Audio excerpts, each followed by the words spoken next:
Morning मित्रों। पर्यावरण एवं पारिस्थितिकी की क्लास में पुनः आपका स्वागत है। लास्ट 2 कक्षाओं में हम लोगों ने कुछ बेसिक बातें की थी पारिस्थितिकी विज्ञान के बारे में। सबसे पहले तो शुरुआती 5 मिनट तक उन बातों का रिवीजन, जिससे आपकी सारी बातें पीछे से यहां तक आकर लिंक हो जाएं। कुछ प्रश्न भी मैं मौखिक रूप से पूछूंगा, आप उसका जवाब लिखित रूप से कमेंट सेक्शन पर देंगे। हमने लास्ट क्लास में शुरुआत की थी मित्रों पारिस्थितिकी की अवधारणा की। अवधारणा के साथ साथ हमने उसकी ब्रांचेज बताई थी, शाखाएं बताई थी, और उसी क्लास में हमने पारिस्थितिकीय संगठन के विभिन्न स्तरों पर चर्चा की थी। 3 बिंदु हमने पढ़े थे। पहला पारिस्थितिकी की संकल्पना, दूसरा ब्रांचेस, तथा तीसरा level of organisation and study in ecology. तो मित्रों, उसी क्रम में पारिस्थितिकीय संगठन के विभिन्न स्तरों के अध्ययन के क्रम में हमने बताया था कि सबसे छोटी इकाई के रूप में जीव का अध्ययन किया जाता है। क्रमिक रूप से बढ़ते हुए हम लोग बायोस्फीयर तक, जैव मंडल तक प्रवेश कर गए थे, जिसमें से प्रत्येक को इंडिपेंडेंटली पढ़ने के प्रयास के क्रम में हमने समझा था जीव क्या है। दूसरी बात हमने यहां पे समझी थी पारिस्थितिकीय जनसंख्या क्या है। तीसरी बात समझी थी पारिस्थितिकीय समुदाय क्या है। इन 3 पक्षों पर मित्रों हम लोगों ने बात की थी। जीव अर्थात इंडिविजुअल, पारिस्थितिकीय जनसंख्या अर्थात इकोलॉजिकल पॉपुलेशन, इसी को समष्टि के नाम से जानते हैं, और जीव को व्यष्टि के नाम से। और उसके बाद मित्रों हम लोगों ने पढ़ा था पारिस्थितिकीय समुदाय, इकोलॉजिकल कम्युनिटी। इन 3 सेक्शंस के बाद ऑर्गेनाइजेशनल लेवल पर ही हमारा चौथा पॉइंट्स आता है मित्रों, जो कि बहुत महत्वपूर्ण है, सर्वाधिक रूप से महत्वपूर्ण है, जिसे कहते हैं पारिस्थितिक तंत्र, जिसे कहते हैं इकोसिस्टम। तो मित्रों, इकोसिस्टम की कक्षा स्टार्ट करूं उससे पहले कुछ फैक्चुअल प्रश्नों को मैं पूछूंगा और आपको जवाब देना है। तो मित्रों चलो, सबसे पहला आप प्रश्न का जवाब दो। स्पीसीज की अवधारणा में, प्रजाति की अवधारणा में आनुवांशिक प्रजाति संकल्पना, जेनेटिक स्पीसीज कॉन्सेप्ट किसके द्वारा दिया गया था?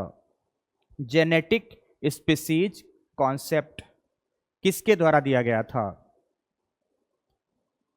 दूसरा प्रश्न जल्दी से कमेंट सेक्शन पे आप मुझे लिख कर देंगे। दूसरा प्रश्न पूछ रहा हूं, अगर पादप वर्गों की प्रजातियों का निर्धारण करना है तो उसके लिए सर्वाधिक उपयोगी कौन सी संकल्पना साबित होगी? इसका जवाब देंगे मित्रों। तीसरा बताएंगे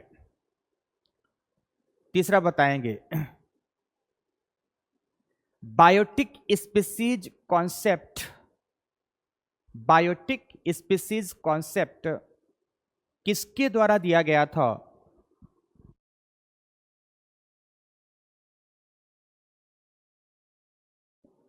बायोटिक स्पीसीज कॉन्सेप्ट किसके द्वारा दिया गया था? जैविक प्रजाति की संकल्पना के 2 मूल शर्तें कौन कौन सी हैं?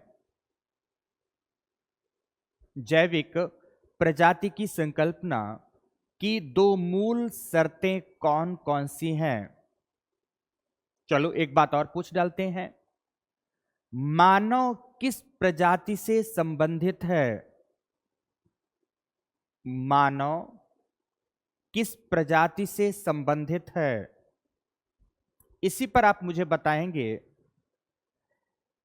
कि अगर मानव एक ही प्रजाति का जीव है तो मानव को का वर्गीकरण 4 प्रमुख भागों में किया गया है, जिसमें से नीग्रो, प्रोटो ऑस्ट्रोलाइड, मंगोलाइड एंड कॉकेसाइड।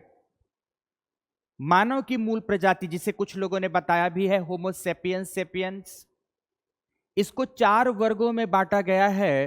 तो इन 4 वर्गों को मानव की प्रजातियां कहेंगे या उप प्रजातियां कहेंगे? प्रजातियां कहेंगे या उप प्रजातियां कहेंगे? नेक्स्ट क्वेश्चन मित्रों, सपोज टाइगर है, पैंथेरा टाइग्रिस।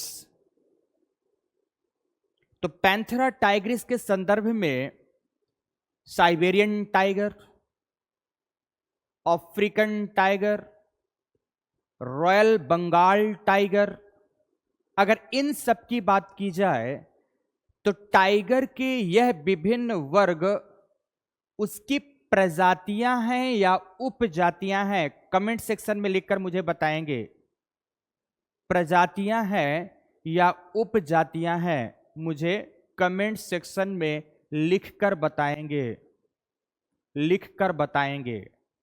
फिर से मित्रों, पानी से निकलकर मगरमच्छ धूप लेने के लिए स्थल पर, तट पर बैठा हुआ है। मगरमच्छ का मुख खुला, एक चिड़िया आई, उसके मुख में चिपके हुए परजीवी को निकालकर खा गई। फिर से समझें प्रश्न, मगरमच्छ पानी से निकलकर तट पर धूप सेकने के लिए बैठा है, मुख खुला हुआ है, एक चिड़िया आई, उसके मुख से मुख में चिपके हुए परजीवी को निकालकर खा गई। मगरमच्छ और चिड़िए के मध्य का यह संबंध कैसा संबंध कहलाएगा? मगरमच्छ और चिड़िए के मध्य का यह संबंध कैसा संबंध कहलाएगा? सारी चीजें मित्रों आप समझाते जाएंगे मुझे, यह कैसा संबंध है? आप मुझे कमेंट सेक्शन पर लिखकर सारी चीजें भेजते रहिए। अंडरस्टैंडिंग, ध्यान रखेंगे मित्रों, पारिस्थितिकी एवं पर्यावरण का कंप्लीट सेक्शन लास्ट क्लास में मैंने कुछ क्वेश्चंस भी लिए थे और क्वेश्चंस दिखाने का प्रयास भी मैंने किया था कि यूपीएससी किस तरह का प्रश्न पूछता है, यूपीपीसीएस किस तरह के प्रश्न पूछते हैं। धीरे धीरे हम इन टोटैलिटी उस सेक्शन से संपूर्ण प्रश्न जहां जहां से भी आए होंगे उसे पिक करने का प्रयास करेंगे। ध्यान रखेंगे मित्रों, लास्ट क्लास तक आपके साथ प्रत्येक प्रश्न का एक बार डिस्कशन अवश्य हो चुका हुआ होगा। कई बार आपके मन में यह प्रश्न उठ सकता है कि पता नहीं करंट्स होगा या नहीं होगा। तो आपको यह पता होना चाहिए मित्रों कि मैं फर्स्ट क्लास में जिस कमिटमेंट को किया हूं लास्ट क्लास तक वो निभाऊंगा, लास्ट क्लास तक प्रत्येक कमिटमेंट निभाऊंगा। जैसे मैंने कहा था संपूर्ण प्रश्नों का एनालिसिस करवाऊंगा, तो प्रश्न एनालिसिस हम लोग क्लास में करेंगे, विश्लेषण करेंगे। दूसरी बात है, करंट से रिलेटेड जितनी भी ट्रेडिशनल से लेकर वर्तमान तक समिट्स हैं, प्रोटोकॉल्स हैं, कन्वेंशंस हैं, रिपोर्ट्स हैं तथा विधायन है, लेजिस्लेशन है, इन सब चीजों को पिक करेंगे और आपके टॉपिक के साथ चीजों को जोड़ते चले जाएंगे। बिल्कुल कंफ्यूज होने की जरूरत नहीं है मित्रों। यकीन दिलाता हूं कि जिस दिन मैं बोलूंगा आज एनवायरमेंट और इकोलॉजी की क्लास लास्ट हो रही है, उसके बाद मैं आपको बोलूंगा कि आपके पास फिर से पूरे सिलेबस को रिवाइज करने के लिए 3 दिन है।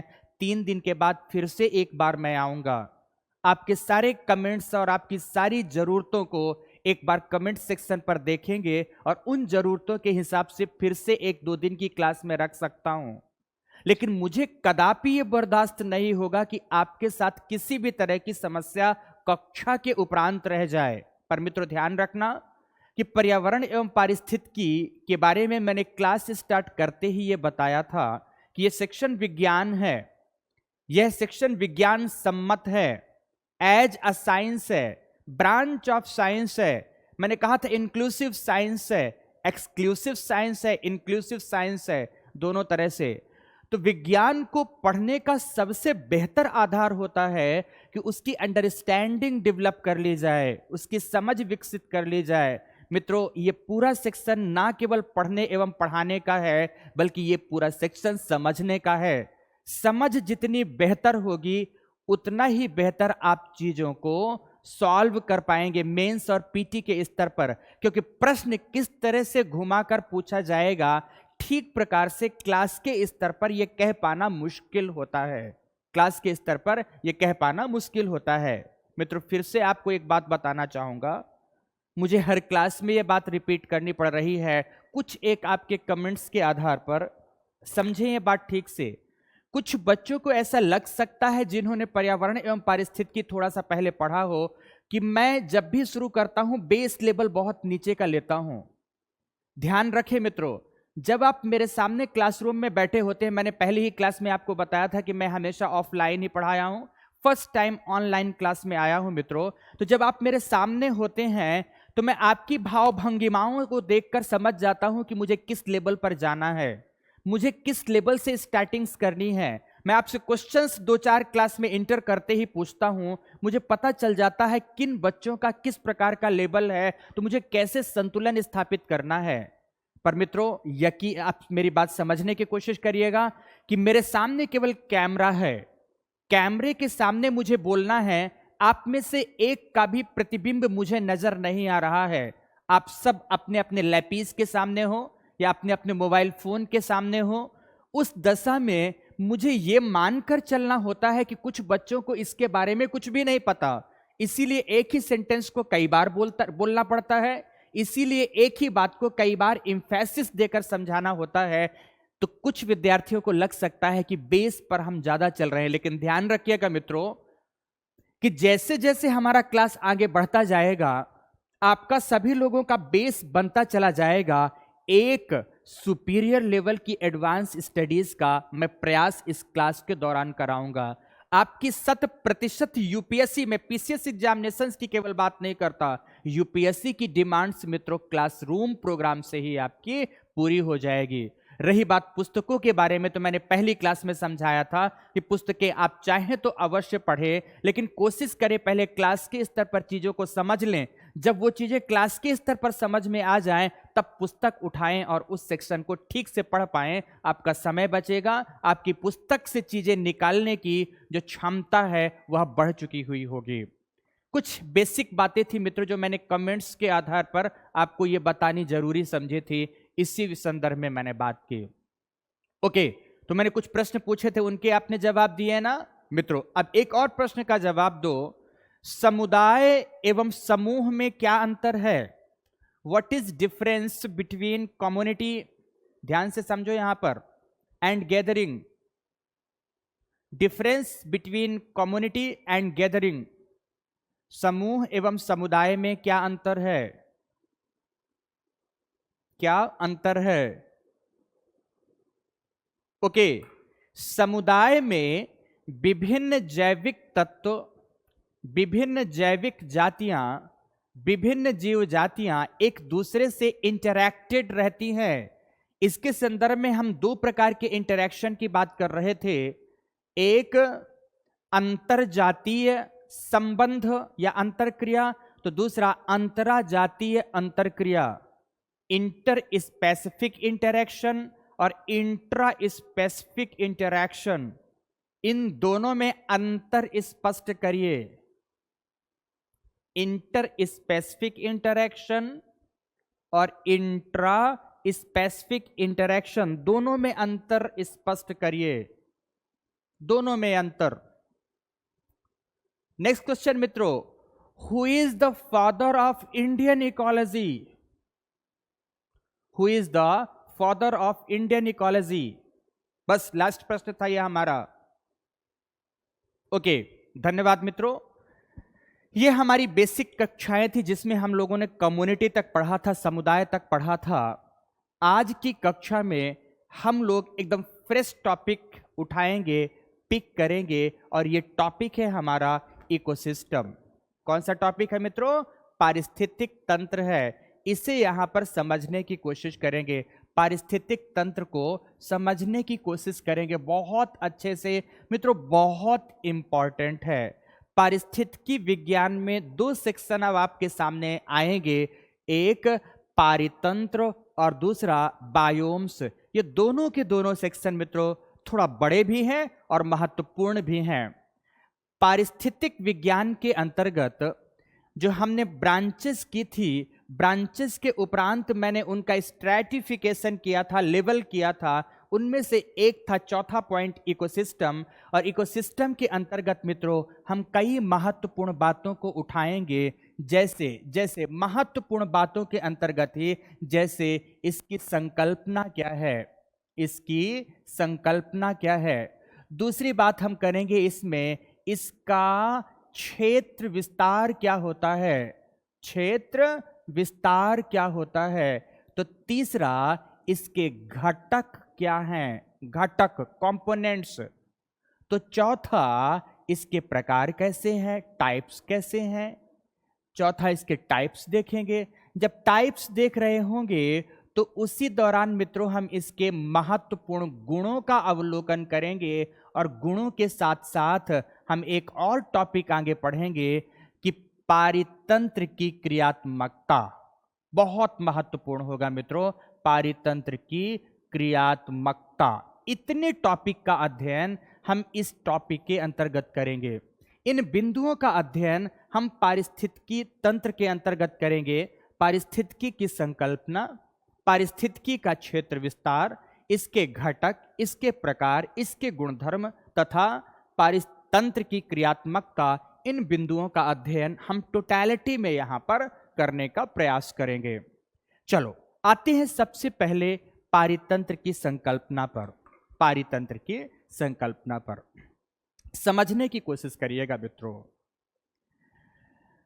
सभी लोग आप अपने अपने घरों की ओर चलिए। एक मैं छोटी सी कहानी गढ़ता हूं और उस कहानी के माध्यम से पारिस्थितिक तंत्र को समझिएगा, पारिस्थितिक तंत्र को समझने की कोशिश करिएगा। आप अपने रूम से बाहर निकलते हैं, लॉन में पहुंचते हैं। लॉन में एक गमला है, गमले में लगी हुई है तुलसी। कोई भी पौधा लगा दे। हमने एग्जाम्पल दिया तुलसी का। इस समय पर आपको पता है मित्रों, इम्यूनिटी डेवलपमेंट्स पर कई सारी हर्ब्स पर महत्वपूर्ण फोकस किया जा रहा है, जिसमें से तुलसी का रस, तुलसी की पत्तियों को चबाना तथा तुलसी का काढ़ा, यह सब बड़ा महत्वपूर्ण पक्ष उभर कर सामने आ रहा है। जिंजर गार्लिक का प्रयोग अधिक से अधिक मात्रा में किया जाए, लेमन का प्रयोग अधिक से अधिक मात्रा में किया जाए, ये सारी बातें आती हैं। उसी क्रम में हमने उठा लिया तुलसी का एक पौधा लगा है आपके गमले में। तुलसी का पौधा आपके गमले में लगा है, समझने की कोशिश करिएगा। गमले में जो मिट्टी डली है, तुलसी का पौधा उससे पोषक तत्व खींचता है। पोषक तत्व खींचकर वो डेवलप हो रहा है, वो विकसित हो रहा है। पोषक तत्व खींचकर तुलसी का पौधा क्या हो रहा है मित्रों, विकसित हो रहा है। और आगे बात करता हूं, लेकिन जहां पर वो रखा है वहां पर सूर्य की पर्याप्त किरणें प्रवेश नहीं कर पाती। सूर्य की धूप पर्याप्त रूप से प्राप्त नहीं होती। तो जब आप बाहर निकल रहे हैं तो आपकी मां कहती हैं कि बेटा बाहर जा रहे हो तो गमला को वहां से उठाओ और धूप में रख दो। आप गमला उठाते हैं, धूप में रखते हैं, और धूप में रखने के बाद क्या होता है, आप देखते हैं कि जैसे ही उसमें धूप लगी मिट्टी सूखने लगी। और जब मिट्टी सूख रही है तो मां क्या बोलती हैं कि बेटा धूप में पौधे को रख तो दिया है, पर क्या तुमने उसे जल से अभिसिंचित किया है, क्या उसकी आपने सिंचाई की है, क्या उसमें पानी आपने डाला है। आप बोलते हैं नहीं मां मैं तो भूल गया। तो मां क्या बोलती हैं, अच्छा जाओ जल्दी से 1 लोटा पानी लो और उस गमले में जाकर डालकर आओ। ध्यान से समझना मेरी बात। तुलसी का पौधा विभिन्न प्रकार के पोषक तत्व, चाहे वह नाइट्रोजन हो, चाहे वह फास्फोरस हो, चाहे वह अन्य किसी भी प्रकार के खनिज लवण तथा पोषक तत्व हो, वह मृदा से ग्रहण कर रहा है। सूर्य से उसे मिल रहा है प्रकाश। आपने जल अतिरिक्त रूप से दे दिया, प्राकृतिक तरीके से भी मिल सकता है, मृदा जल के रूप में जल आपने उसे आपूरित किया। तुलसी का पौधा कुछ समय के बाद लहलहा आया, उसका एक बेहतर विकास हुआ।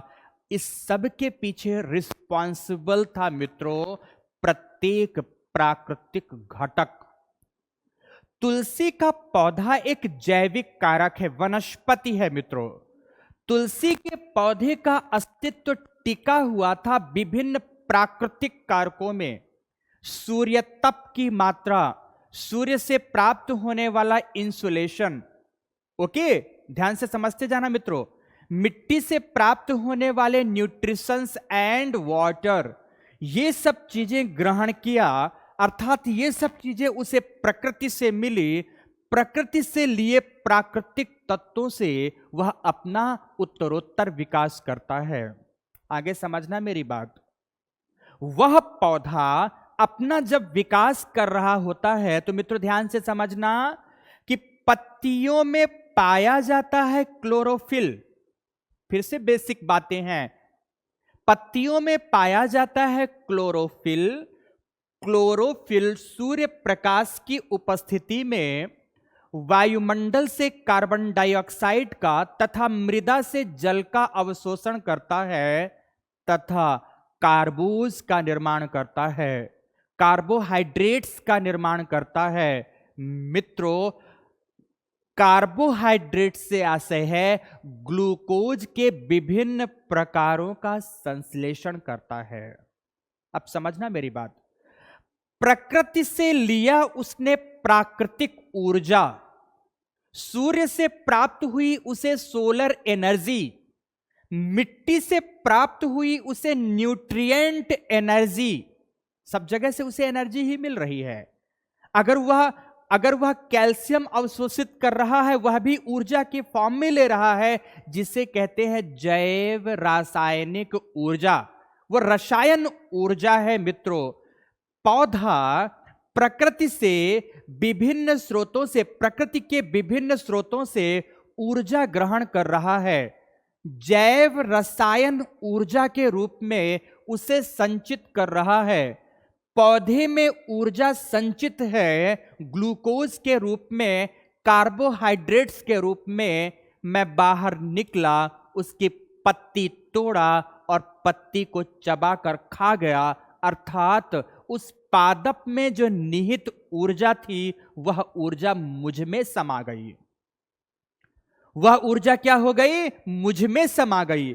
चलो, मैं नहीं खाया, पास से गुजर रही थी एक गाय आई और तुलसी को खा गई।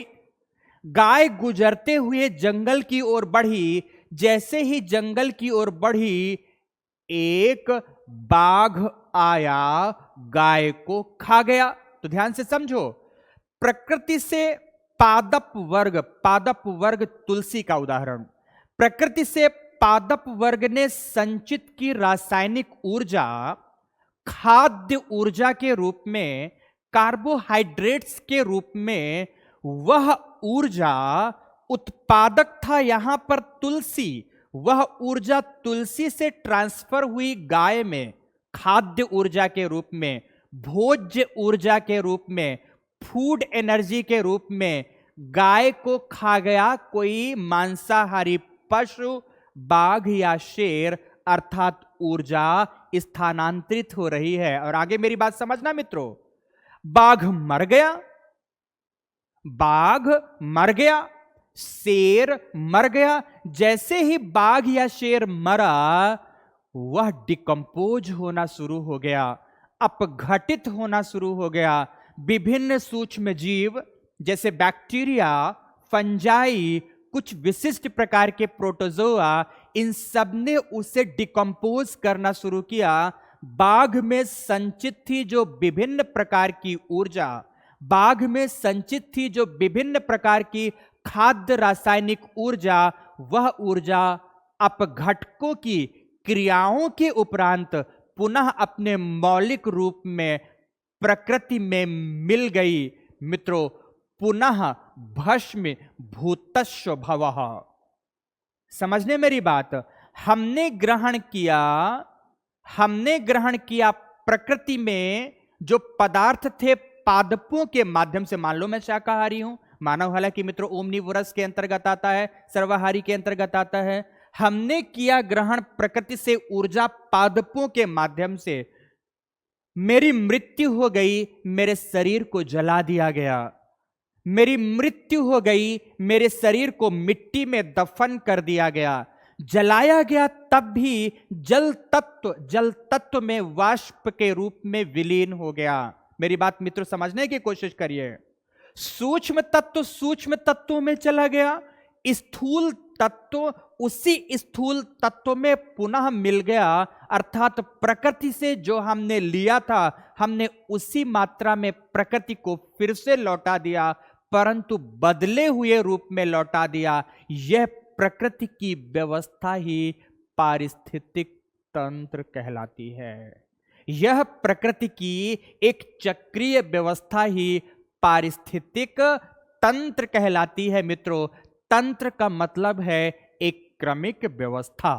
तंत्र का मतलब क्या होता है मित्रों? सिस्टम का मतलब एक क्रमिक व्यवस्था। किस बात की क्रमिक व्यवस्था है? प्राकृतिक कारकों से लेकर जैविक कारकों के मध्य ऊर्जा के प्रवाह और ऊर्जा के संचरण की एक व्यवस्थित क्रम को, संचरण के एक व्यवस्थित व्यवस्था को ही क्या कहा जाता है? पारिस्थितिक तंत्र कहा जाता है, इको सिस्टम कहा जाता है। परिभाषित रूप में अगर मित्रों इसे कहें तो पारिस्थितिक तंत्र ध्यान से समझें। जैसे हमने कहानी की शुरुआत की है तो कहानी में क्रियाओं की बात आरंभ की है, तो परिभाषा के रूप में अगर इसे स्पष्ट करने की बात करें तो पारिस्थितिक तंत्र पारिस्थितिकीय प्रदेश की सबसे छोटी क्रियात्मक इकाई है। क्रियात्मक इकाई, फंक्शनल यूनिट है मित्रों। इसमें बात किसकी की जाती है? तंत्र निर्मित हुआ है, व्यवस्था निर्मित हुई है, तो किस बात को लेकर? ऊर्जा प्रवाह को लेकर। ऊर्जा प्रवाह की जो क्रमिक व्यवस्था है वो क्या है?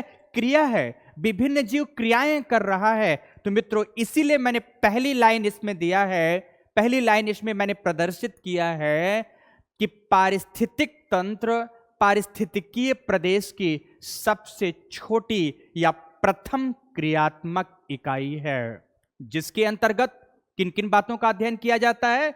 जिसके अंतर्गत अजैविक घटकों तथा जैविक घटकों, जिसके अंतर्गत अजैविक घटकों तथा जैविक घटकों के मध्य के अंतर संबंध का अध्ययन किया जाता है, मध्य के रिलेशन का अध्ययन किया जाता है। और चूंकि रिलेशन डेवलप होता है ऊर्जा प्रवाह के रूप में, चाहे वह प्राकृतिक ऊर्जा हो चाहे खाद्य रासायनिक ऊर्जा हो, पर है ऊर्जा, तो जो रिलेशन इंटरैक्शन डेवलप हुआ है वह ऊर्जा प्रवाह के रूप में होता है। इसीलिए इसमें जैविक एवं अजैविक कारकों के मध्य के अंतर संबंध के साथ साथ ऊर्जा प्रवाह का अध्ययन किया जाता है। इसे ही मित्रों आप बोर्ड की ओर देखेंगे तो मैंने परिभाषित रूप में किया हुआ है। पहले इसे मैं हटा दूं, आफ्टर दैट आप इसे देखो मित्रों ध्यान से, मैंने क्या दिखाया हुआ है।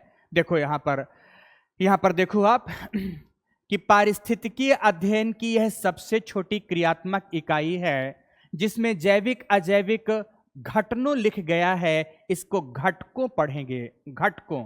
मैंने कल की क्लास में भी बताया है मित्रों, प्रिंटिंग मिस्टेक अगर थोड़ी बहुत है तो अभी उसे आप थोड़े समय तक के लिए इग्नोर करते चलेंगे, जब तक हमारे पास टाइपिस्ट की बेहतर व्यवस्था नहीं हो जाती।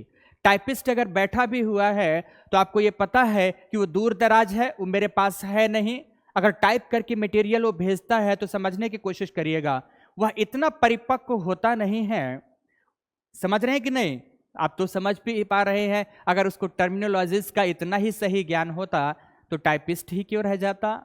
मैंने हंसी के लिए बात की, लेकिन बात तो रियलिटी पर आपको देखनी होगी। पर कोई नहीं मित्रों, ध्यान से, अगर कोई रह भी जाती हैं त्रुटियां, टाइपिंग मिस्टेक हो जाती है तो उसे ठीक करते चलेंगे, कोई नहीं। आइए इसमें जैविक एवं अजैविक घटकों के मध्य के अंतर संबंधों के साथ साथ ऊर्जा प्रवाह का भी अध्ययन किया जाता है। इतनी ही बातें मित्रों अभी मैंने कही है। तो अब कुछ फैक्चुअल इंफॉर्मेशंस के रूप में फिर से आते हैं कि आखिर इस शब्दावली का प्रयोग किसने किया, यह शब्द किसने दिया है हमें।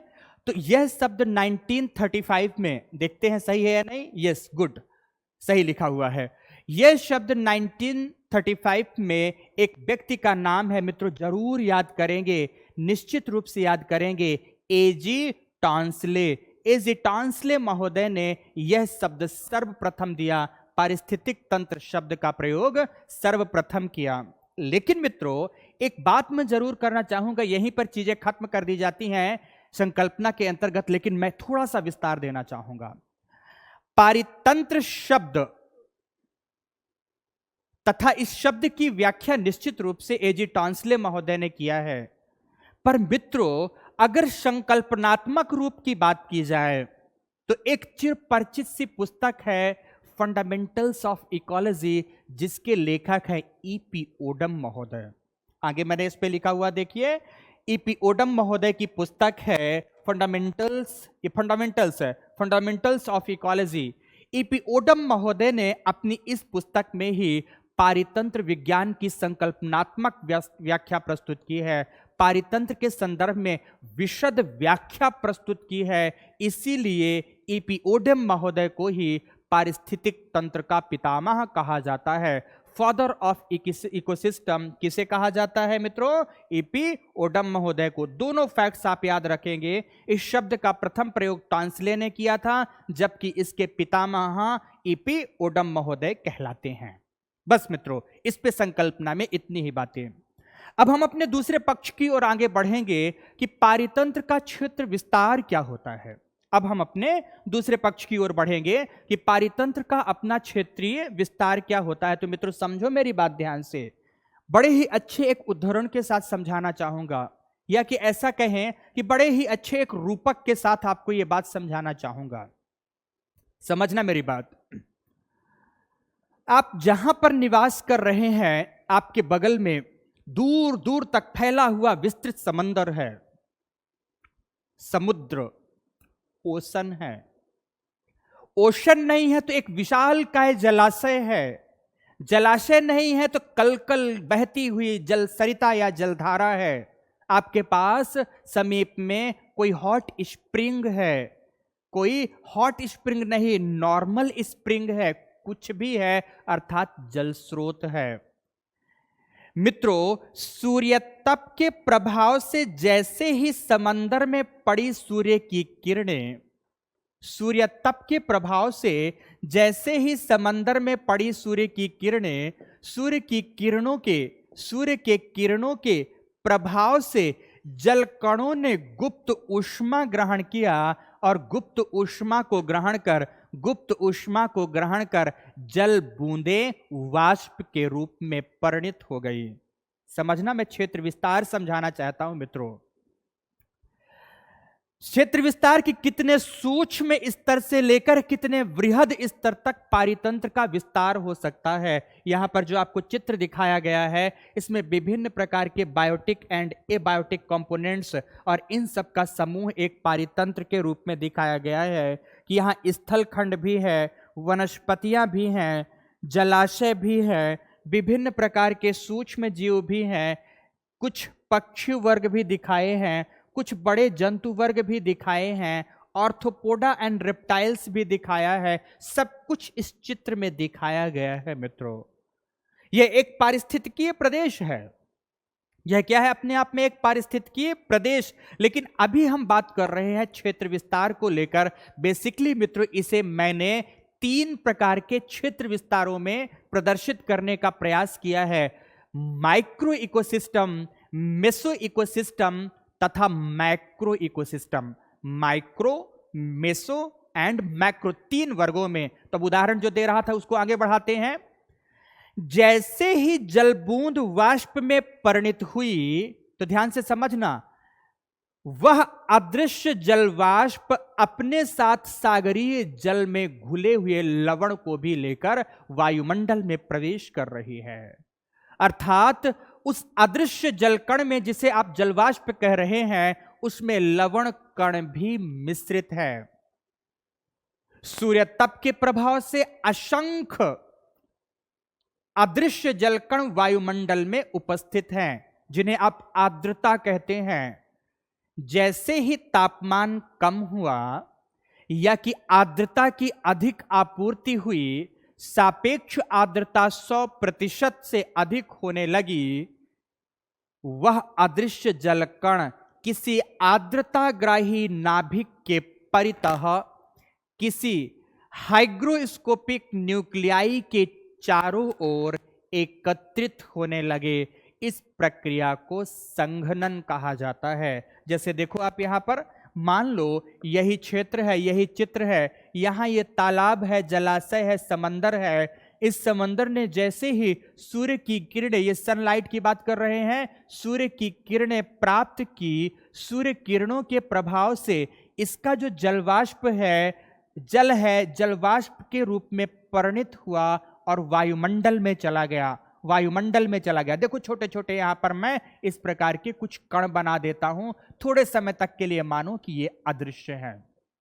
ओके, जो ये असंख्य की संख्या में अदृश्य जलवाष्प के कण हैं, ये कण वायुमंडल में उपस्थित ठोस कणों, सॉलिड पार्टिकल्स के परितः 100% आर्द्रता के उपरांत एकत्रित होने लगते हैं।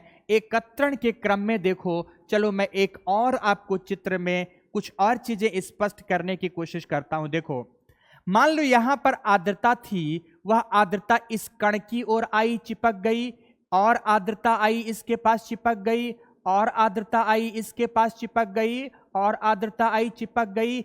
इस तरह से असंख्य लाखों की संख्या में वायुमंडल की अदृश्य आर्द्रता आती गई और इस ठोस कण के चतुर्दिक चिपकती चली गई। ध्यान से देखना, वह ठोस कण जिसके चतुर्दिक यह अदृश्य जलकण चिपक कर एक बूंद का निर्माण कर रहे हैं, वाटर ड्रॉपलेट्स का निर्माण कर रहे हैं, जल बूंद का निर्माण कर रहे हैं, उस ठोस कण को ही मित्रों हाइग्रोस्कोपिक न्यूक्लियाई कहा जाता है, आर्द्रताग्राही नाभिक कहा जाता है। अब ध्यान से समझना, वह ठोस कण क्या हो सकते हैं? तो वह ठोस कण धूल कण हो सकते हैं, राख कण हो सकते हैं, साल्ट पार्टिकल्स हो सकते हैं, पराग कण हो सकते हैं, तथा सूक्ष्म बैक्टीरिया, वायरस, फंगाई आदि भी हो सकते हैं। आपको पता है वायुमंडल में असंख्य की मात्रा में बैक्टीरिया, वायरस आदि निलंबित सस्पेंडेड पार्टिकल्स के रूप में पाए जाते हैं। अब ध्यान से समझना, जब इन बूंदों का आकार 600 माइक्रोन से अधिक हो गया, 600 माइक्रोन से अधिक हो गया, तो पृथ्वी अपनी गुरुत्वीय शक्ति के प्रभाव से इन बूंदों को अपनी ओर खींचने लगती है। मान लो कि यहां जल बूंदों का समूह बादल के रूप में दिखाई दे रहा था, अब बादल से ये बूंदें धरातल की ओर आपतित हो रही हैं, धरातल की ओर आपतित होती हुई इन बूंदों के समूह को जल वर्षा कहते हैं, रेनफॉल कहते हैं। ओके, आपको मित्रों प्रेसिपिटेशन एंड रेनफॉल इत्यादि में अंतर, ये सारी चीजें ज्योग्राफी में पढ़ाई गई होंगी या कि पढ़ाई जाएंगी। इसमें बहुत अच्छे से इन सब चीजों को क्लासिफाई किया जाएगा। अब देखना क्षेत्र विस्तार में मैं कैसे आता हूं। वायुमंडल के में उपस्थित बादलों से पृथ्वी के गुरुत्वीय शक्ति के प्रभाव से आपतित होती हुई जल बूंद, एक वाटर ड्रॉपलेट्स की बात करते हैं, वह जल बूंद, देखो ध्यान से, वह जल बूंद जो आपतित हो रही है और आपतित होने के साथ उसमें कुछ मात्रा में बैक्टीरिया, वायरस, फंगाई आदि भी मिले हुए हैं। आपको यह भी पता है मित्रों कि ये जो जल बूंद है, जल बूंद में विभिन्न प्रकार के ठोस तत्व भी मिले हुए हैं। तो यही जल बूंद अपने आप में एक माइक्रो इकोसिस्टम कहला गई, क्योंकि इसमें उपस्थित जो बैक्टीरिया है वह बायोटिक ऑर्गेनिज्म है, इसमें उपस्थित जो तापमान है, इसमें उपस्थित जो जल है, इसमें उपस्थित जो लवण है, इसमें उपस्थित जो अन्य प्रकार के पदार्थ हैं, अन्य प्रकार के रसायन है, चाहे वह कार्बोनिल एसिड हो, चाहे नाइट्रिक एसिड हो, चाहे सल्फ्यूरस एसिड हो, वह सब कुछ जो उपस्थित है वह एबायोटिक कंपोनेंट्स हो गए। जबकि इसमें उपस्थित बैक्टीरिया बायोटिक कंपोनेंट्स हो गया। उस बैक्टीरिया को पोषण इस जल कण में उपस्थित एबायोटिक कंपोनेंट से मिल रहा है। तो इस प्रकार से यह जल बूंद भी अपने आप में एक पूर्ण पारितंत्र है, एक कंप्लीट इकोसिस्टम है, लेकिन चूंकि इसका क्षेत्र विस्तार अत्यंत ही सीमित एवं अत्यंत ही सूक्ष्म है, इसलिए इसके अंतर्गत मित्रों हम माइक्रो इकोसिस्टम को रखेंगे। इसके अंतर्गत माइक्रो इकोसिस्टम के अंतर्गत मित्रों हम किसी एक जलबूंद से लेकर किसी पेड़ की एक टहनी तक, पेड़ की एक रूट्स तक या छोटे क्षेत्र तक की बात करेंगे, छोटे क्षेत्र की बात करेंगे। इसी संदर्भ में देखिए मित्रों, इस स्लाइड्स में हमने दिखाया हुआ है कि पारितंत्र का क्षेत्र विस्तार इसे 3 भागों में हमने बांटा, माइक्रो इकोसिस्टम, मेसो इकोसिस्टम तथा मैक्रो इकोसिस्टम। पहले पक्ष को इसमें से आपने समझा है कि माइक्रो इकोसिस्टम क्या है। इसमें आप उदाहरण दे सकते हैं कि जैसे जल की एक बूंद जिसमें सूक्ष्म बैक्टीरिया, लवण तथा विशिष्ट रसायनों के साथ साथ तापमान आदि उपस्थित होता है, यह माइक्रो इकोसिस्टम का उदाहरण है। पेड़ की एक टहनी, पेड़ की एक डाली जिसमें बैठा हुआ पक्षी अपना आश्रय और अपना भोजन उस डाली से ही प्राप्त करता है, यह माइक्रो इकोसिस्टम का उदाहरण है। मित्रों, इसे आगे बढ़ाते हैं जब मेसो की ओर आगे बढ़ाते हैं। देखो मित्रों, यहां पर मैंने दिखाया है माइक्रो इकोसिस्टम के संदर्भ में। देखो यहां पर एक टहनी में बैठा हुआ है बंदर, एक टहनी में बैठा हुआ है बंदर। एक हथेली पर, आपको पता है इस तरह का कुछ लोगों हमारे निर्माण आईएएस का भी है, समझ रहे हैं कि नहीं, एक हथेली पर उग रहा है, उसे पोषण मिल रहा है एक पौधे को। ये सब मित्रों जो छोटे छोटे पारितंत्र की बात की जाती है, यह सब माइक्रो इकोसिस्टम का उदाहरण है।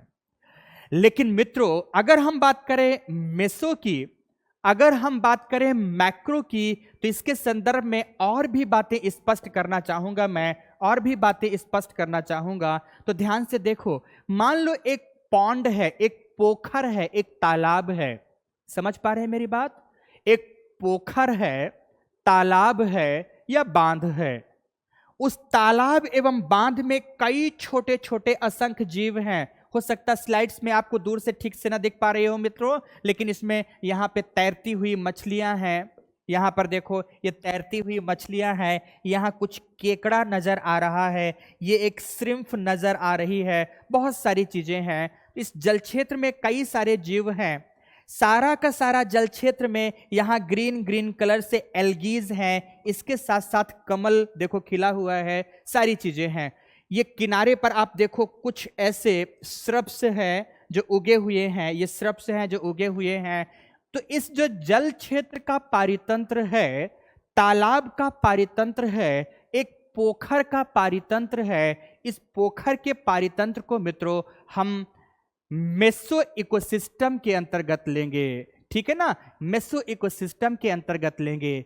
लेकिन अगर हम मैक्रो इकोसिस्टम की बात करें तो मैक्रो इकोसिस्टम में एक संपूर्ण वन प्रदेश की बात आ जाती है।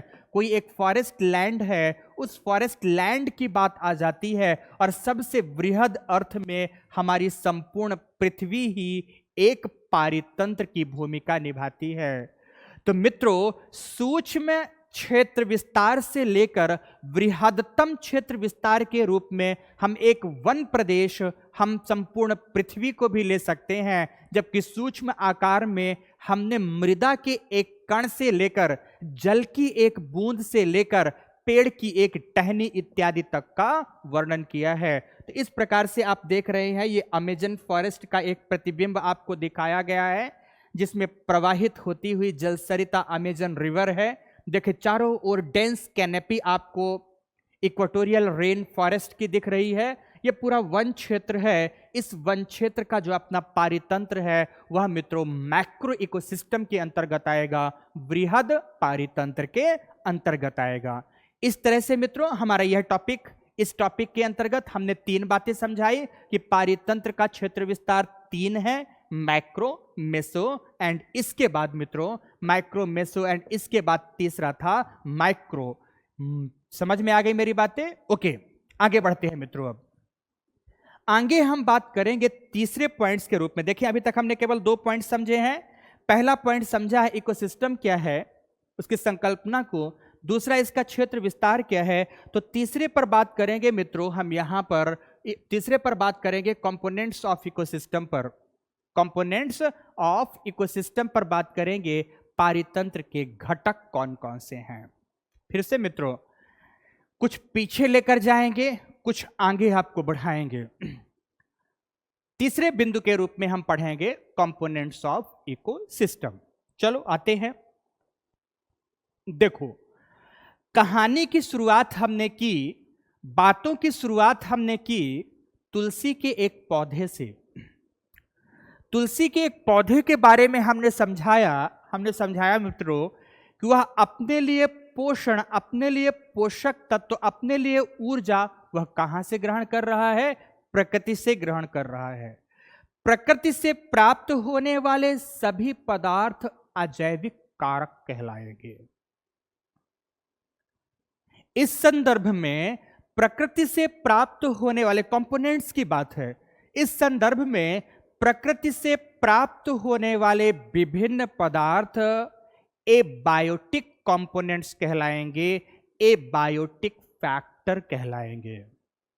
दूसरी बात देखना, तुलसी के पौधे के संदर्भ में ही हमने उदाहरण दिया, पौधा, गाय, बाघ, शेर तथा डिकम्पोजर, अपघटक, इन सब में जीवन पाया जाता है, चाहे वह पादप हो या जंतु हो। पादप जिसने अपने लिए भोजन का संश्लेषण स्वयं किया, जिसने अपने लिए भोजन का निर्माण स्वयं किया, स्वपोषी हो गया, उत्पादक कहला गया, है ना। स्वपोषी हो गया, ऑटोट्रॉप्स हो गया, उत्पादक कहला गया, जिसे प्रोड्यूसर कहेंगे। तो दूसरी तरफ समझने की कोशिश करना बात को, जो अपने लिए स्वयं भोजन का संश्लेषण नहीं करता, बल्कि भोजन के लिए दूसरे जीवों पर निर्भर करता है, भोज्य ऊर्जा उसे अन्य जीवों से प्राप्त होती है, वह परपोषी हो गया, हेटेरोट्रॉप्स हो गया। यह समूह उपभोक्ता समूह कहलाता है। तो जैविक वर्ग को हम दो वर्गों में बांटते हैं, ध्यान से उसका भी क्लासिफिकेशन करेंगे, पर यहां समझो, जैविक वर्ग को हम दो वर्गों में बांटते हैं।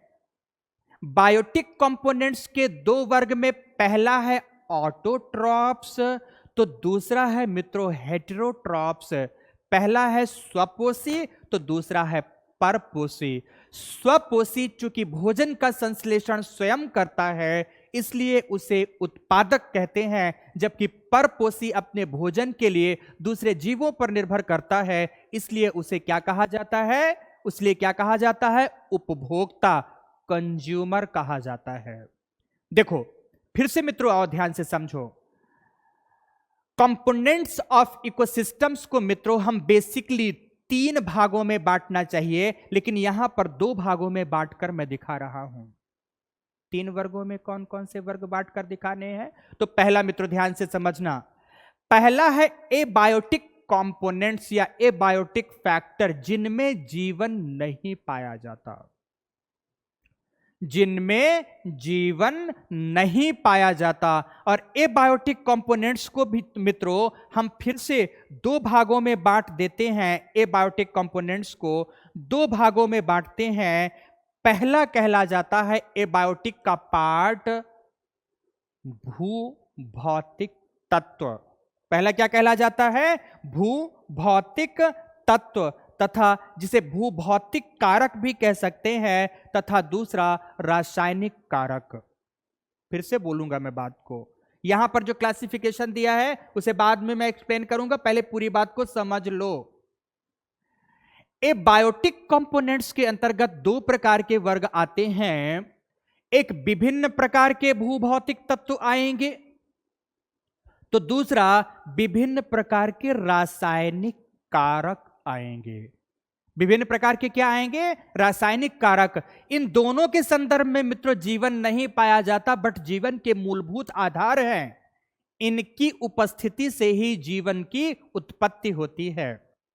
दो तत्व, एक भौतिक या भूभौतिक, तो दूसरा रासायनिक कारक। तो भौतिक या भूभौतिक कारकों में क्या आ सकता है?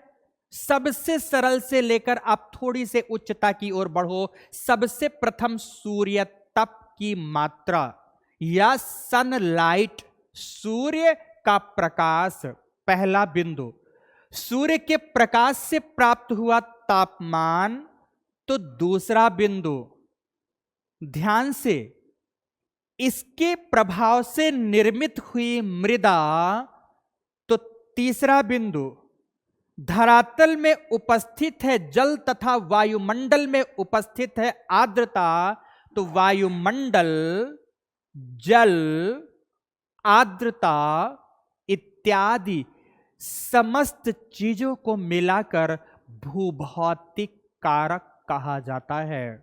मित्र, इसके अंतर्गत गुरुत्वीय शक्ति, वायुमंडलीय दाब इत्यादि को भी सम्मिलित करते हैं।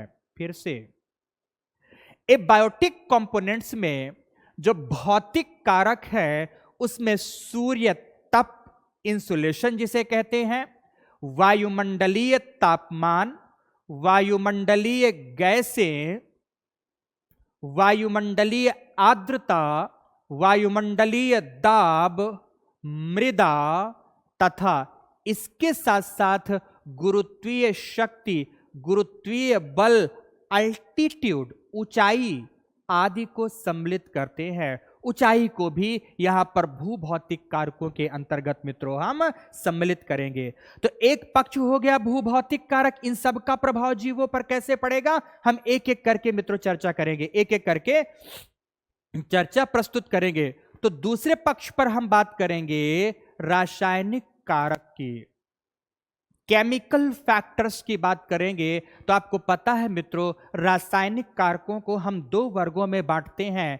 पहला, रासायनिक कारकों के दो वर्ग में समझो, पहला कार्बनिक रसायन, तो दूसरा अकार्बनिक रसायन। पहला कार्बनिक रसायन, तो दूसरा अकार्बनिक रसायन। तो कार्बनिक रसायनों में मित्रों आते हैं विभिन्न प्रकार के कार्बोहाइड्रेट्स, प्रोटीन, लिपिड या वसा तथा ह्यूमस। कार्बनिक रसायन के अंतर्गत कौन कौन से आ जाएंगे? कार्बोहाइड्रेट्स, प्रोटीन, लिपिड या वसा तथा इसके साथ साथ ह्यूमस। जबकि अकार्बनिक रसायनों के अंतर्गत वह विभिन्न प्रकार के सूक्ष्म या वृहद मात्रा में प्रयोग किए जाने वाले खनिज जिन्हें जीव प्रकृति से प्राप्त करते हैं, चाहे वह आयरन हो, चाहे वह कैल्शियम हो, चाहे वह नाइट्रोजन हो, चाहे वह ऑक्सीजन हो, चाहे वह सल्फर हो, चाहे वह फास्फोरस हो, इत्यादि इत्यादि इत्यादि, एटसेट्रा एटसेट्रा एंड एटसेट्रा।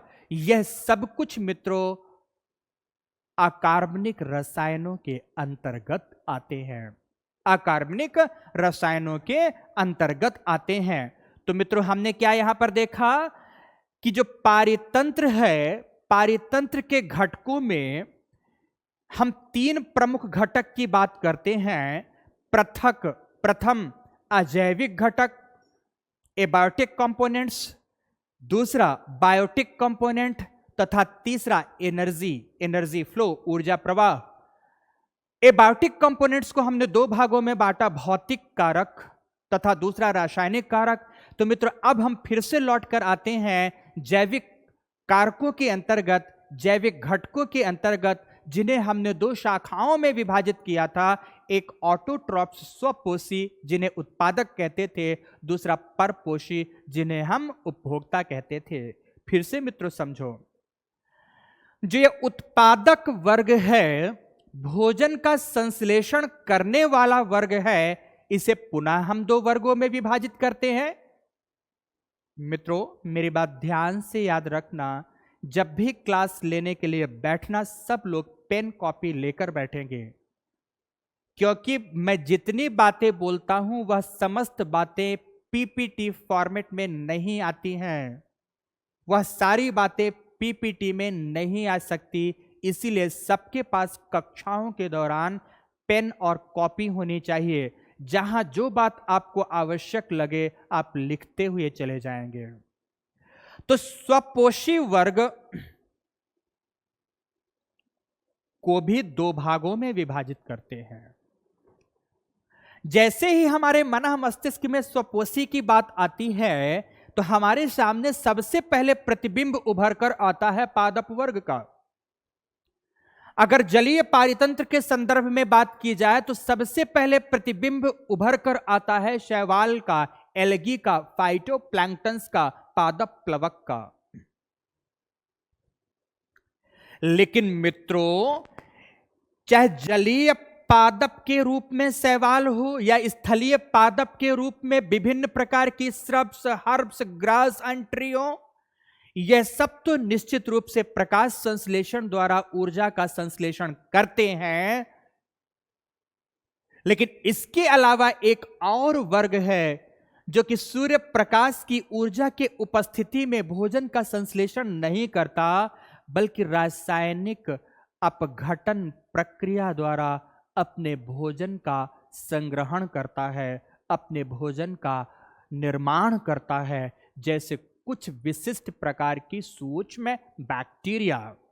तो ध्यान से, सूर्य प्रकाश की उपस्थिति में ऊर्जा का संश्लेषण करने की क्रिया फोटो ऑटोट्रॉप्स कहलाती है।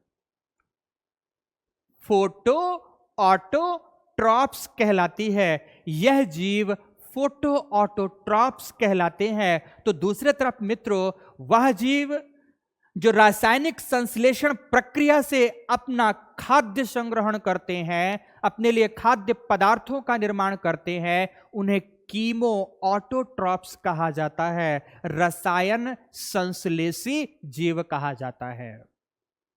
उत्पादकों के दो वर्ग हुए, photoautotrophs and chemoautotrophs. प्रकाश संश्लेषी तो दूसरा रसायन संश्लेषी या रासायनिक संश्लेषी, दो प्रकार के वर्ग। प्रथम में उदाहरण मैंने दिया विभिन्न प्रकार के पादप वर्ग तथा जलीय शैवाल का। तो दूसरे में हमने उदाहरण दिया कुछ सूक्ष्म बैक्टीरिया का, जो कि सागर की गहराइयों में प्राप्त होती है, अंधकार भरे स्थल मंडल के किसी कमरे या कोने में प्राप्त होती है। ऐसी बैक्टीरिया भी अपने लिए भोजन का संश्लेषण स्वयं करती है। पहला वर्ग फिनिश हुआ इसमें से, बायोटिक कंपोनेंट्स में से।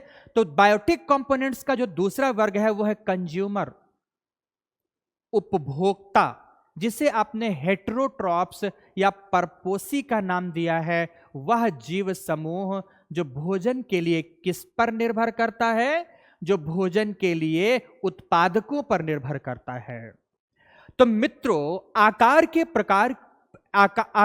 प्रकार के आधार पर तथा पारितंत्र में भूमिका के आधार पर इन्हें हम पुनः दो वर्गों में बांट देते हैं। पहला मैक्रो कंज्यूमर तो दूसरा माइक्रो कंज्यूमर। मैक्रो विस्तृत बड़ा, माइक्रो छोटा लघु, दो प्रकार का कंज्यूमर हो गया। पहला मैक्रो कंज्यूमर तो दूसरा माइक्रो कंज्यूमर। वृहद उपभोक्ता तो सूक्ष्म उपभोक्ता। उपभोक्ता के भी दो वर्ग मैंने बनाए, हेटेरोट्रॉप्स के भी मैंने दो वर्ग बनाए। तो वृहद उपभोक्ता के अंतर्गत मित्रों विभिन्न प्रकार के जीव आते हैं। विभिन्न पोषण स्तरों में उपस्थित जीवों का समूह आता है। तो कैसे कैसे इसे समझने की कोशिश करना मित्रों। इसमें तो पता नहीं मैंने कितना दिया है, देख लेते इसमें कितना दिया है। Yes, this one. इसमें छोटी सी चीजें, कुछ बातें दी हुई है पीपीटी में, कुछ बातें नहीं है, तो कोई बात नहीं। मैं अपेक्षा कर रहा हूं कि आप लोग जरूर लिखते हुए चलेंगे। जो यहां पर मिल रहा है उसे निश्चित रूप से आप डाउनलोड कर सकते हैं, देख सकते हैं, लेकिन उसके अलावा जो अतिरिक्त बातें हैं उसे साथ साथ में लिखते हुए चले जाएंगे। तो मित्रों ध्यान रखना कि जो हमारा हेटेरोट्रॉप्स समूह है, हेटेरोट्रॉप्स को दो वर्गों में बांटते हैं। और दो वर्गों में से कौन कौन से वर्ग आते हैं? पहला सा है मैक्रो कंज्यूमर और दूसरा है micro consumer. Micro and macro, this one आप यहां पर देख सकते हो। Macro consumer and micro consumer, दो प्रकार का यहां पर वर्ग है।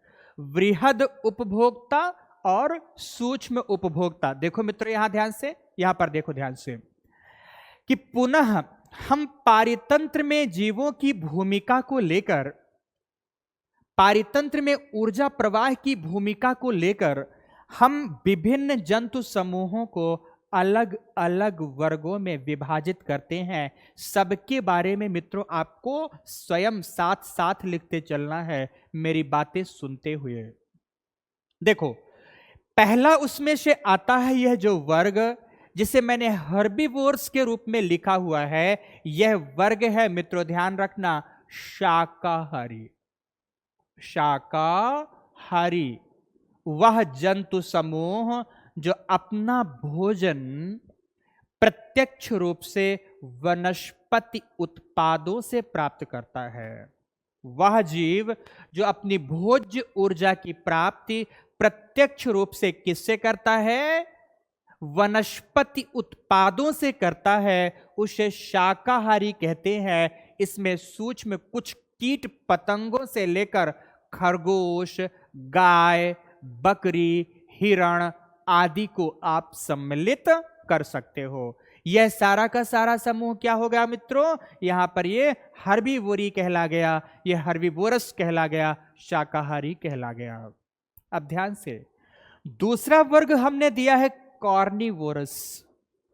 ये कॉर्निवोरस है, ये कॉर्निवोर है। तो कॉर्निवोर का मतलब क्या होता है? मांसाहारी। क्या होता है मित्रों? ये मांसाहारी होता है, जो अपने भोजन जो अपने लिए खाद्य ऊर्जा की आपूर्ति वनस्पतियों से नहीं करता, बल्कि अन्य जंतुओं से करता है। भोजन की आपूर्ति किससे करता है? अन्य जंतुओं से करता है। पर ध्यान रखेंगे मित्रों, कॉर्निवोर भी दो वर्गों में आएगा। एक सेकेंडरी कंज्यूमर के रूप में आएगा, द्वितीयक उपभोक्ता के रूप में आएगा, जिसमें छोटा कॉर्निवोर आएगा। जैसे आपने नाम सुना होगा मित्रों भेड़िए का नाम, आपने लकड़बग्घे का नाम सुना होगा। समझ पा रहे हैं मेरी बात की नहीं? आपने गीदड़ का नाम सुना होगा, आपने सियार का नाम, तो उल्फ हो गया, हाइना हो गया, जैकाल हो गया। यह सब प्रथम मांसाहारी जीव है, जिन्हें देखो, शाकाहारी को तो प्राथमिक उपभोक्ता कहते हैं, प्राथमिक उपभोक्ता। मांसाहारी का जो ये प्रथम वर्ग हो गया, जिसमें मैंने इनका नाम लिया, चाहे हाइना हो चाहे वुल्फ हो, जो मैंने नाम लिए मित्रों यहां पर अभी, तो ये सारे के सारे जीव द्वितीयक उपभोक्ता के अंतर्गत आ गए। ओके, हिंदी में जो लोग लिख रहे होंगे तो लोग लिख सकते हैं भेड़िया, लकड़बग्घा, सियार, गीदड़ आदि। ये सब क्या हो गए मित्रों? यहां पर द्वितीयक उपभोक्ता हो गए। तो मांसाहारी का एक दूसरा वर्ग जो तृतीयक उपभोक्ता के रूप में आता है, जिसे टॉप कंज्यूमर भी कहते हैं, तृतीयक उपभोक्ता के रूप में आता है। इसमें से मित्रों कैसे कैसे जीव आएंगे? बाघ आएगा, टाइगर, शेर आएगा, चीता आएगा, चीता आएगा मित्रों। इसके अलावा आपका बाज आएगा, समझ रहे कि नहीं? चील आएगी, चील नहीं आएगी, मेन इसमें बाज रख लो आप। ओके, पीकॉक आएगा, मोर आ जाएगा मित्रों इसमें।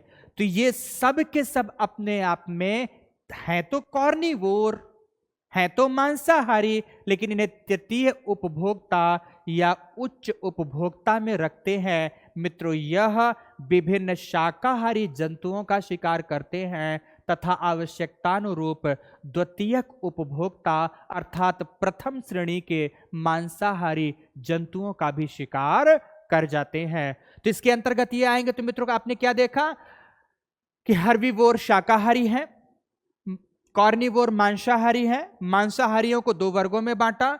और ओमनिवोर की जहां बात आती है मित्रों, तो ओमनिवोर में मैं यहां पर है तो एक ही प्रकार का जंतु, लेकिन मैं दो वर्गों में बांट दे रहा हूं। सब एक प्रकार का जंतु है, बट मैं दो वर्गों में बांट कर दिखा देता हूं मित्रों।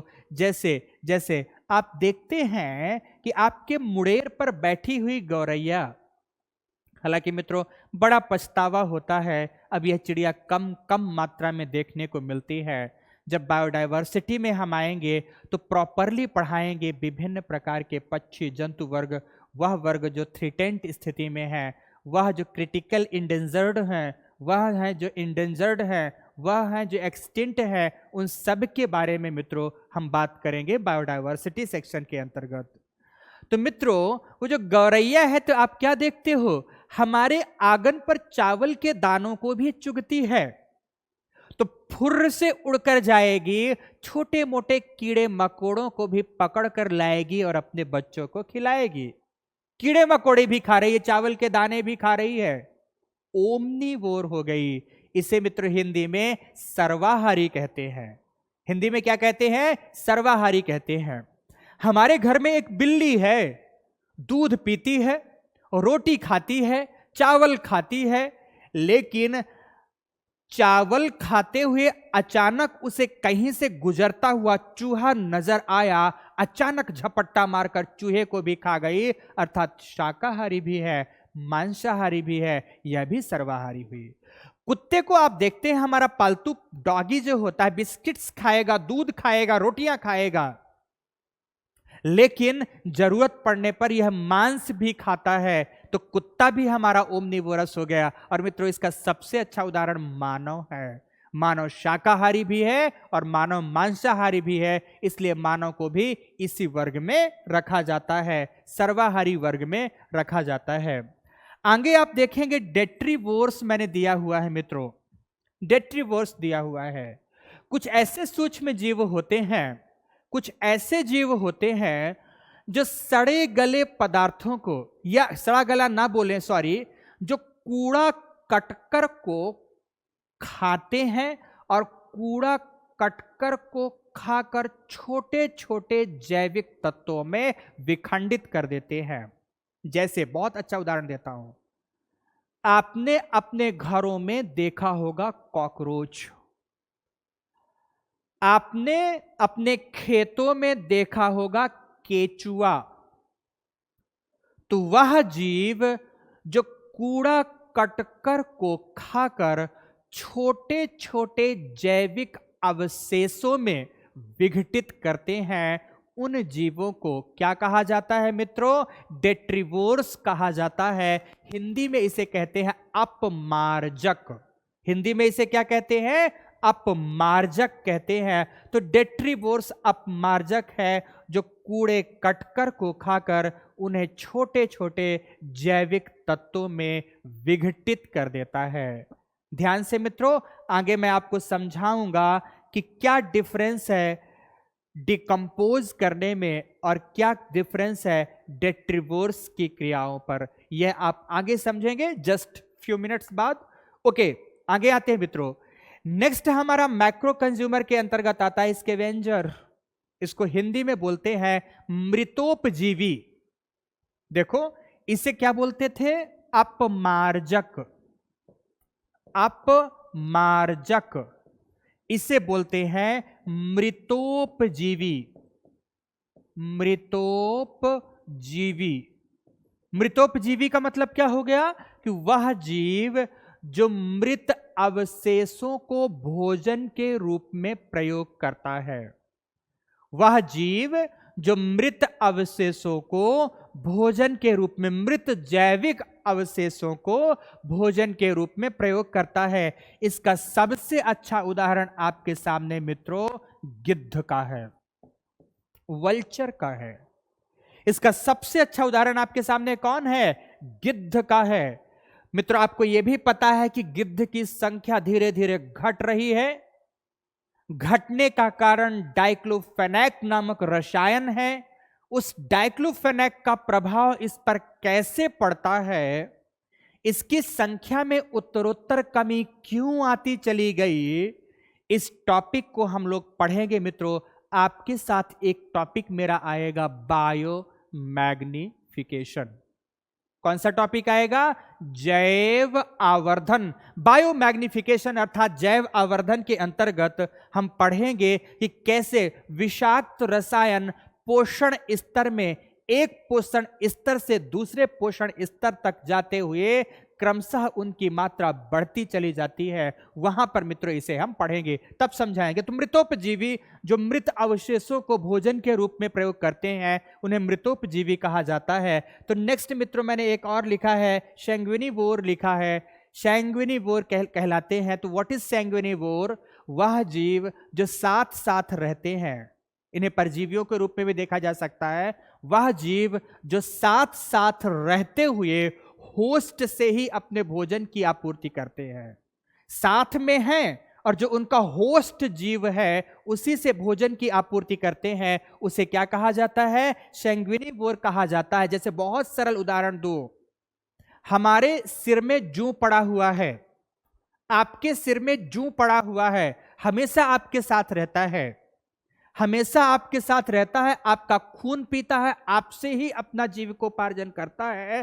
तो इस प्रकार के जीवों को ही सैंग्विनिवोर कहते हैं। आप बड़े सरलता से अगर समझने की कोशिश करो तो वह जीव जो साथ साथ संग रहता हो और भोजन की आपूर्ति अपने होस्ट से ही करता हो, उसे सैंग्विनिवोर कहते हैं। तो लास्ट मित्रों आता है, मैंने मैक्रो कंज्यूमर के अंतर्गत इतने वर्ग बताए, तो लास्ट आता है माइक्रो कंज्यूमर, सूक्ष्म जीव आते हैं। मित्रों विभिन्न माइक्रो कंज्यूमर्स जितने भी हैं इन्हें हम जनरली नग्न आंखों से नहीं देखते, इसलिए माइक्रो कंज्यूमर है, और ये अपघटन का काम करते हैं, डिकम्पोजिशन का काम करते हैं। तो ये अपघटन क्रिया क्या है?